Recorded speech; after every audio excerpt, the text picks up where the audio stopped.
자존감 문제죠. 스스로 존재 가치에 대해서 느끼고 있는 감정이 어떠냐가 이제 자존감인데요. 예를 들어서 최근에 신림동에서 불미스러운 사건이 있었잖아요. 경찰서 앞에서 이제 인터뷰했던 내용을 보면 저는 쓸모없는 사람입니다, 이렇게 이야기를 하거든요. 그러니까 스스로 쓸모없는 사람이라고 생각을 하고 있었다는 거죠.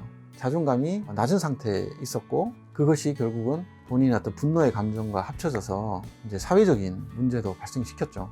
그런데 이 자존감 문제라는 것이 인간관계에서 결정이 돼요. A라는 사람과 관계를 맺었을 때는 내가 자존감이 굉장히 높아지는 반면에 B라는 사람하고의 관계에서는 굉장히 자존감이 낮아질 때가 있거든요. 근데 그 인간관계라는 것이 더 넓은 개념으로 보면 공동체를 의미해요. 테니스를 치러 가면 그 동호회 회원들이 많이 있는데요. 그 회원이 직업이 뭐 의사든 판사든 검사든 그런 성공한 사람도 그 테니스 동호회 안에서는 테니스 실력이 없으면 낮은 가치로 평가를 받아요. 우리가 어떤 특정 공동체에 소속이 돼 있게 되면 그 공동체가 추구하는 가치 지향점이 있어요. 그걸 저는 책에서 공동체의 규율이라고 이제 표현을 했는데, 그 규율에 따르고 그 가치 지향점에 도달하기 위해서 그 공동체 내부 구성원들은 서로 경쟁을 하죠. 그래서 본인이 어떤 특정 소속된 공동체 속에서 성장하고 싶고 그런 욕구가 있다면 그 공동체가 추구하는 가치 지향점에 맞게 노력을 해야 되죠.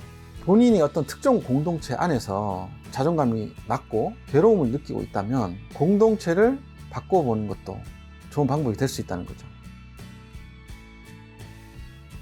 그동안 자존감 문제를 겪고 있는 사람들을 바라보는 관점이 바뀌어라, 너 자신이 노력하고 바뀌어야 된다, 그런 어떤 솔루션들이 많이 제시가 됐는데, 그것은 본인이 뭔가 문제가 있다는 것을 전제하죠.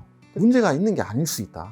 바뀌지 않아도 다른 공동체에 들어감으로 인해서 또 다른 평가를 받을 수 있다. 책에 그런 내용이 있습니다. 생명은 살아있음을 뜻한다.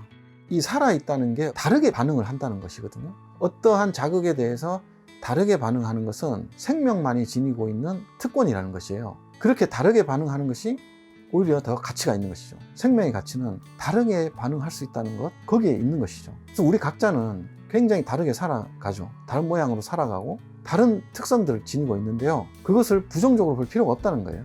저는 그것을 긍정하고, 다만 자신이 맺고 있는 사람들과의 관계 또는 공동체 속에서 낮은 가치로 평가된다면 그때는 좋은 가치를 평가해 줄 수 있는 사람과의 관계 또는 공동체를 잘 찾아보는 것도 하나의 대안이 될 수 있다.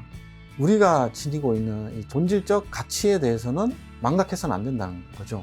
우리가 어떤 특정 공동체 안에서 치열하게 경쟁을 하다 보면 낙오될 수 있겠죠. 낙오자들이 나올 수밖에 없고, 그렇게 됐을 때 자신의 존재 가치를 망각할 수 있다는 거죠. 근데 그것은 그 공동체 안에서의 평가라는 거죠.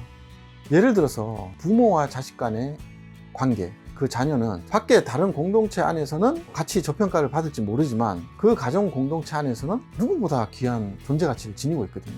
우리의 가치라는 것은 절대적이지 않다. 이걸 깨닫는 게 저는 중요하다고 생각합니다. 낙오자가 됐다 하더라도 우리가 지니고 있는 이 생명의 본질적 가치까지 확대해서 생각할 필요는 없다는 겁니다. 자본주의 사회 속에서 낙오하고 낮은 가치를 평가받을지라도 우리 부모님에게는 굉장히 귀한 자식들이죠. 우리의 생명이라는 것은 누군가에게는 세상 그 무엇보다 값진 것일 수 있는 거죠. 우리가 지니고 있는 이 본질적 가치에 대해서는 양보하지 말자, 그리고 포기하지도 말자는 것입니다. 우리는 태어날 때부터 굉장히 다르게 태어납니다. 어떤 사람은 건강한 신체로 태어나기도 하지만 불편한 신체를 가지고 태어나기도 해요. 또 어떤 사람은 알코올 중독자 아버지를 둔 가정에서 가난한 상태로 태어나기도 하고, 또 어떤 사람은 부유한 상태로 태어나기도 하죠.